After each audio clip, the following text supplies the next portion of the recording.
up. I was fortunate enough to grow up on a small farm in northern Utah, and we had not a lot of money, but we had a ton of space and thousands of trees on our property. And I've been fascinated by trees. I love them. They're beautiful. When I was a kid, I'm one of the younger brothers of many kids, and I turned my brother's treehouse from a huge treehouse into a 4-story treehouse. This big old beautiful box elder tree. So I've always loved woodworking. I've always loved trees, and the theme of trees has been in my artwork lately. Specifically the tree of life, which certainly has a lot of religious metaphoric meanings, but if nothing more, I just love the beauty of them. I've also been digging this wire art lately. This is copper wire, and I made a tree before and mounted it on a rock. You can see a different video we did, and I thought I'd try to put one into a bowl or a vase. I've been trying to create that look in a vase of a miniature tree, and short of buying some bonsai tree and killing it, this was my next best option. Thought I'd give it a try.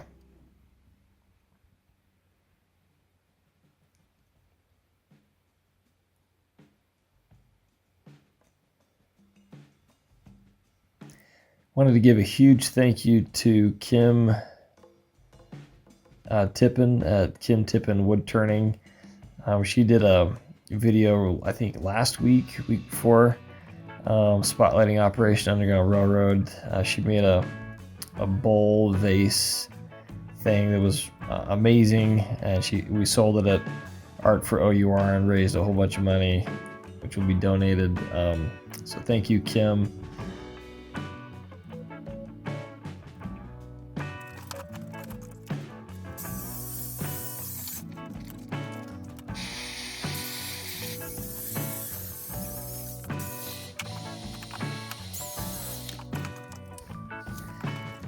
Last year, one of my neighbors, Jeanette Apgood, donated a big old cherry tree, and I noticed it had some really cool colors in it, 3 different rings of color, and I thought, this is a great bit of wood I can work with, and I've made a bunch of projects from it. So huge thanks to Jeanette Apgood. This thing just keeps giving and giving. I still have a bunch more. Try to use it cautiously because it's so cool looking, and it's hard to get your hands on such unique wood without paying anything for it, which is always my goal.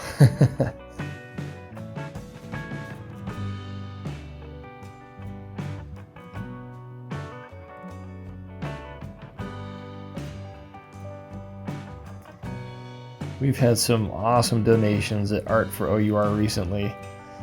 Painting, woodworking, you name it.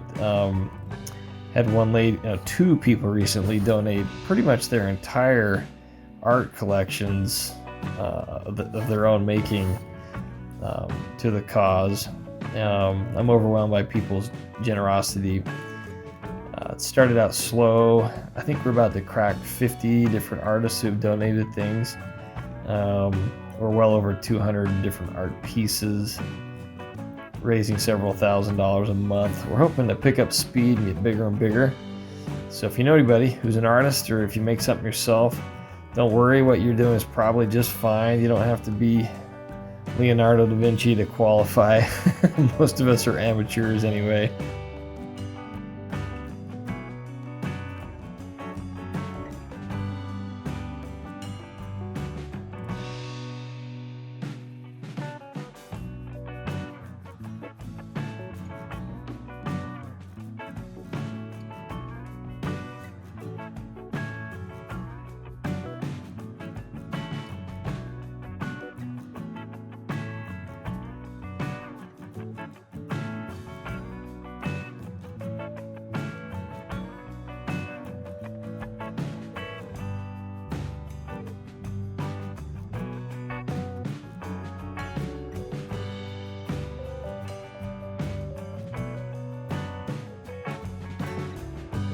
excuse me, all of the money that is donated by these artists from the sale of these items goes to Operation Underground Railroad. Started by Tim Ballard. These guys have different services from canine teams that search out electronics that might be hidden in places, and that's stateside, to third world countries where they're doing military operations trying to locate kids who've been stuck in sex trafficking rings and need to be found. I think they've saved well over 4,000 people so far. One of my favorite things about Operation Underground Railroad is they focus on the aftercare, trying to find a way to keep these kids from falling back into the same lifestyle, the same patterns, which often their own families encourage. So it's a tricky thing, and they do the best they can, and it's been amazing to see what they have done all around the world.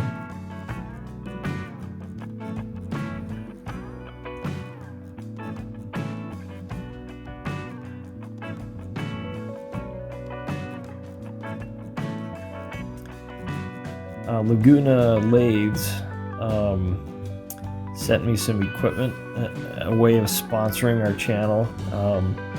You may not be able to tell, but the lighting on this video should be way better than previous ones, and that's because they sent me a light. Now that sounds like something small, but these are really nice lights that mount on the Laguna lathe. Super strong hinges so they can go anywhere, and they're bright as can be. You can even change the color between blues and reds. Here it is in all its glory. So huge thank you to the folks at Laguna Lathe. They make all kinds of power equipment, not just lathes. Wanted to give them a shout out. The lathe I'm using is the Revo 1836. I graduated from a Wen lathe, I don't know, around Christmas time this last year. Gave myself a big old Christmas present, and man, this thing's amazing. Rock solid build, very heavy.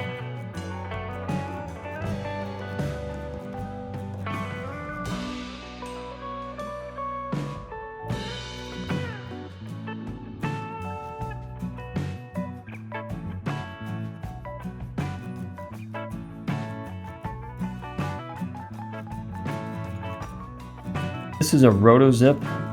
It's kind of like a miniature router. Man, I couldn't think of the word. It's like a miniature router. It's not as powerful. I probably should just get a router. It's pretty versatile, very handy for little carving things. This is a file sander by Wen. This thing is amazing. You can stick that little thing just about anywhere, and I've really enjoyed using it for my different carve-out projects. So I let the wire tree be huge for a while. I wasn't sure how big my window was going to be. Okay, floor muffler. I've been looking for something that I can make molds out of that's flexible yet rigid enough to hold back the weight of resin. That you can pack into little corners and hold up to hot glue and super glue, and I'll be darned, this stuff is amazing, and it's super cheap. Kind of a foam backing. It's what you stick under flooring to muffle sound, kind of gives it a padding. So there you are. Sometimes a walk through Home Depot yields some pretty good results.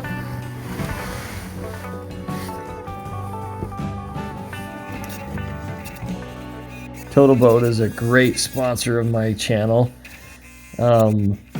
They've been so generous with their resin. They've donated hundreds of dollars worth of resin every month for my projects. Huge thank you to Total Boat. You can use my code Preece15 in the description to get a discount on their products. In full disclosure, I actually did 3 pours. The first one leaked like crazy. I did not use enough hot glue. Lesson learned. It's my first time trying that kind of a mold. The second pour worked pretty well. I had a couple of little leaks. And then the third one finally got the job done, but the third one was just a little thin layer because I had exposed the tree just a little bit. I sealed the wood beforehand with a thin layer of resin, and I thought for sure that would limit the bubbles, but this cherry wood cracks like crazy if it's not perfectly dry, which I'm actually okay with. I like the cracks. So I got a few bubbles up through those cracks, even though I tried to seal it, but it was okay. The other problem I ran into here was this vase is so big, and because I was trying to do just one window and did it on its side, I couldn't fit it in my 5-gallon pressure pot, so I just did it out in the open, and I did get some little micro bubbles, which usually you can get rid of in a pressure pot, but oh well.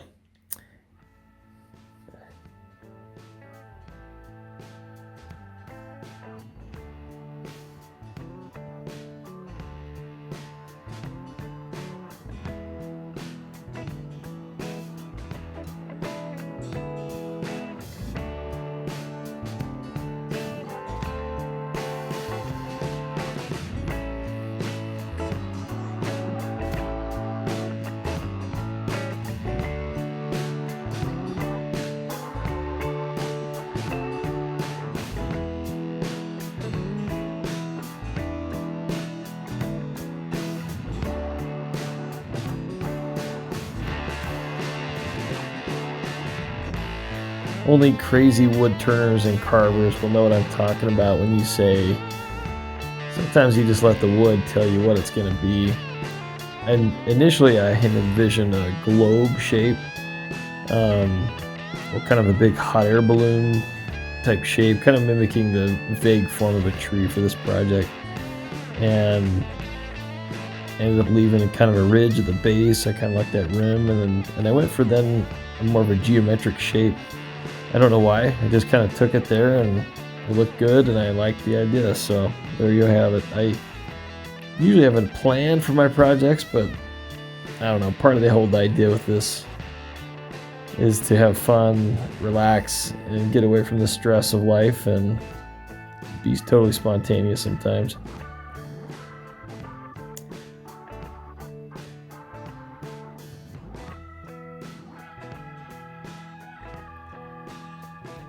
My next investment, my next learning curve here has got to be some of these hollow form carving jigs that I've seen out there. It is tricky to get inside a deep bowl without getting catches and to get it perfectly smooth. And if you look at the window with a tree in it, you'll see several different layers. That's not from resin pouring. That's from my inability to get a good perfect cut within the bowl. So I can have to look more into those. Any suggestions you might have on a good maker, good manufacturer, let me know.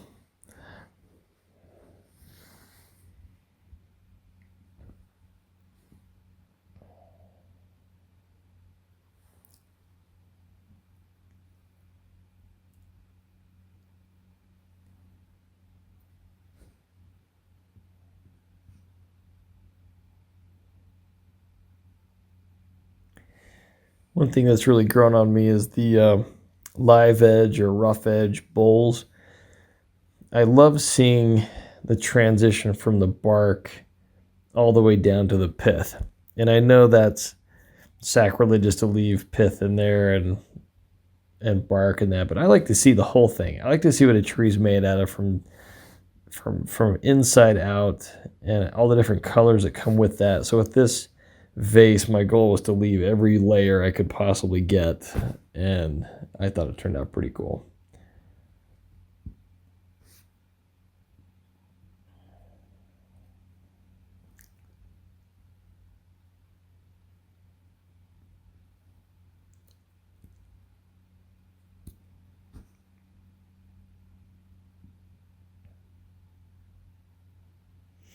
One of the reasons I haven't gotten into the world of using these turning pastes to get my final sanding bit down is I don't want to get it stuck in the cracks.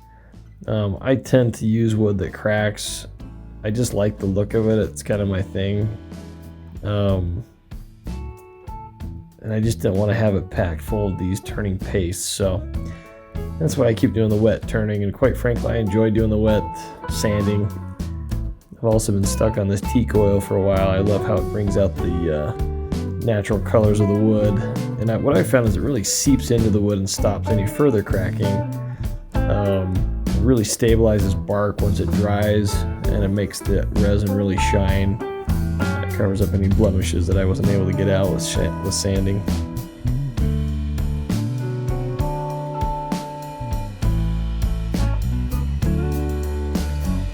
Thank you for watching. Thank you for sharing. I've had a number of paid subscribers recently. Every little bit helps us raise money, and all of that, for my part, goes to Operation Underground Railroad for sure. Thank you for all that you guys do. This channel wouldn't succeed without your support, so thank you very much. See you in the next project.